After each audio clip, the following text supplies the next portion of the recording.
안녕하세요. 방울도령입니다.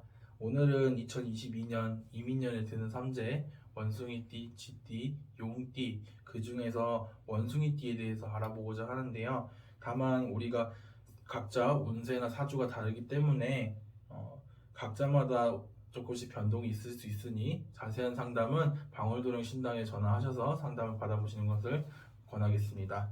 자, 그러면 19살부터 알아보도록 하겠습니다. 19살 남자의 경우에는요, 벗을 조심해야 되는 시기입니다.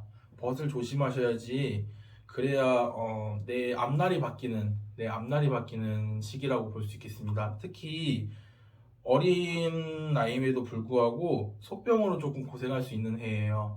속병으로 조금 고생할 수 있는 해기 때문에 특히 더 조심을 해야 되고, 특히 내가 그동안 스트레스가 너무 많았다, 마음의 힘듦이 너무 많았다 하는 친구들은 특히 더 조심을 해야 됩니다. 특히 이런 경우에는 우리가 속병이라 하면은 내과적인, 그러니까 위라든가 나 배 아파요 이런 속병도 있지만 마음이 아파요 하는 속병도 있거든요. 근데 스트레스가 민감한 친구의 경우에는 정신과 관련된 마음이 아파요 하는 그런 속병도 염두를 해야 될 것 같습니다. 그래서 우리 친구 19살 남자친구들 같은 경우는 조금 몸을 좀 챙겼으면 좋겠고 특히 벗을 조금 조심해야 되는 해일 수 있습니다.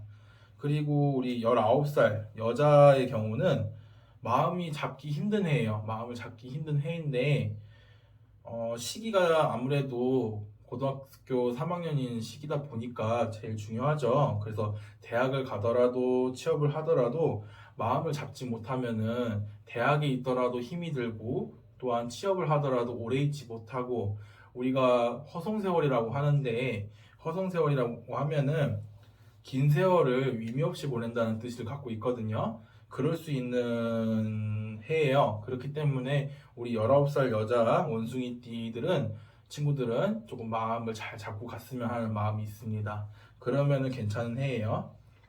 자, 31살의 남자들을 보면은 직장의 이동수가 보여요. 직장의 이동수가 보이고 다만 좀 위험한 일을 하시는 경우, 조금 내가 과격한 일, 위험한 일을 하신다 하시는 분들은 사고수가 조금 크게 보이는 해기 때문에 조금 조심은 해주셔야겠어요. 그렇지만은 웃을 수 있는 것은 문서나 대운을 잡을 수 있는 해이기도 해요. 그렇기 때문에 희노애락이 같이 있는 해인데 다만 이 문서가 들어오던 대운이 들어오던 신중할 필요가 있겠어요. 신중하지 못하면은 조금 낭패를 볼 수 있으니까 신중해야 됩니다. 그것만 염두하시면은 희노애락이 같이 들어오는 해라고 할 수 있겠습니다. 그리고 31의 여자 같은 경우는 직장의 승진운이 보여요. 승진운이 보이고 승진 또는 진급운이 좀 보이고 다만 마음을 좀 다칠 수 있는 해라고 하시네요. 마음을 다칠 수 있는 해인데 내가 스트레스가 좀 많다 하실 수 있는 해예요. 그러니까 조금 내 마인드 컨트롤을 좀 잘해야 되는 그런 해일 수 있습니다. 그리고 사람으로 인해서 특히 인으로 인해서 상처를 많이 받을 수 있어요. 그래서 마인드 컨트롤을 정말 제대로 잘 하셔야 잘 이겨내실 수 있고 또한 사고수 또한 보입니다. 사고수 또한 보이는데 우리가 그냥 흔한 사고수라고 생각하셔도 될 것 같아요. 그렇게 큰 사고수는 아니니까 걱정하실 필요는 없는데 그래도 알고는 계셔야 됩니다. 그리고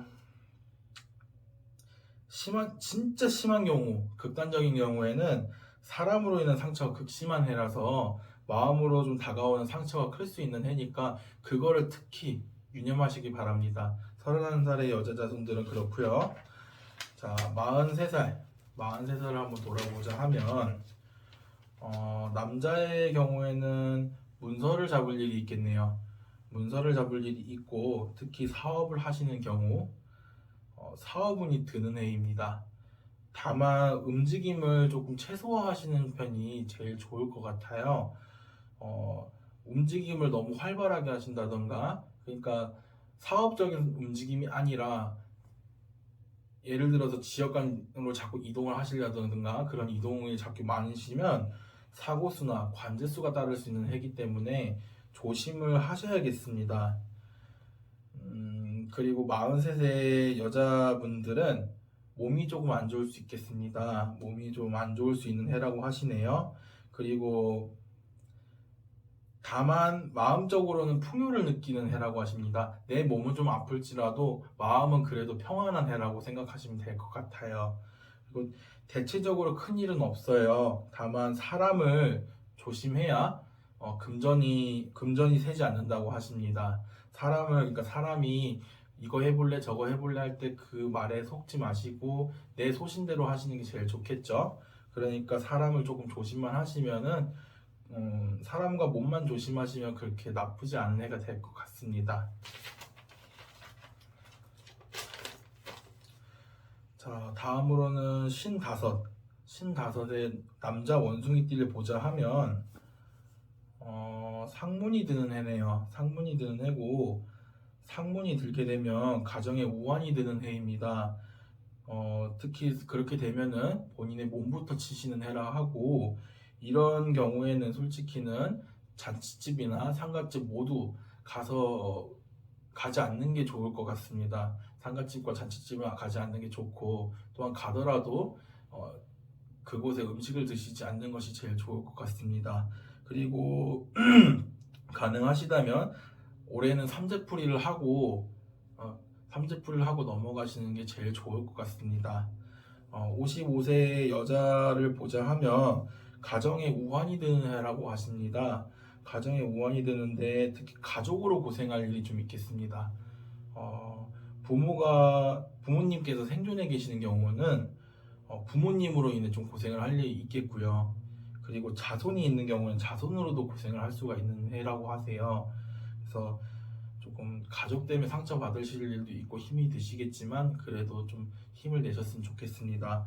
다만 가족이 없는 분도 있겠죠. 가족이 없는 경우는 관제로 인한 우환이 좀 들 수 있다고 하십니다. 관제로 인한 우환이 들 수 있으니 특히 더 조심을 하셔야 되고 또한 우리가 흔히 무당집에서 신가물이 많다라고 하시는 분들이 있을 건데요. 신가물이 많다라고 하시는 분들은 신의 바람이 불 수 있는 해라고 하십니다.